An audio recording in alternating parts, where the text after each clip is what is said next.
नमस्कार, सत्यदर्शन न्यूज मध्ये आपले स्वागत आहे। मी पायल शहा। एक नजर टाकूया आजच्या ठळक घडामोडीवर। सोने झाले एकदम स्वस्त। भारतीय संस्कृतीमध्ये सोने हा धातू अतिशय मौल्यवान समजला जातो। त्यामुळे प्रत्येक आनंदाच्या क्षणी सर्वजण सोन्या चांदीचे दागिने घालतात। पण गेल्या काही दिवसांपासून सतत वाढलेला सोन्याचा भाव हा सर्वसामान्यांना न परवडणारा झाला आहे। मात्र आज सोन्याचा भाव उतरलाय। सोने आणि चांदीचे भाव हे गेल्या वर्षापासून सतत वाढत आहेत। हजारो रुपयांना मिळणारं सोनं हे आता लाखो रुपयांमध्ये मिळते।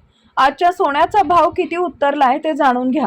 आज जळगावच्या सराफ बाजारात सोने आणि चांदीच्या दरात मोठी घसरण झाली आहे। सोन्याच्या दरात 1100 रुपयांची घसरण झाली आहे, तर चांदीच्या दरात तब्बल 10,000 रुपयांनी घसरण झाली आहे। आज सोने आणि चांदीचे भाव हे सर्वसामान्यांच्या खिशाला परवडणारे आहेत। सोन्याचे दर जीएसटी सह 1,59,135 रुपयांवर पोहोचलेत, तर चांदीचे दर जीएसटी सह 2,52,350 रुपयांवर पोहोचलेत।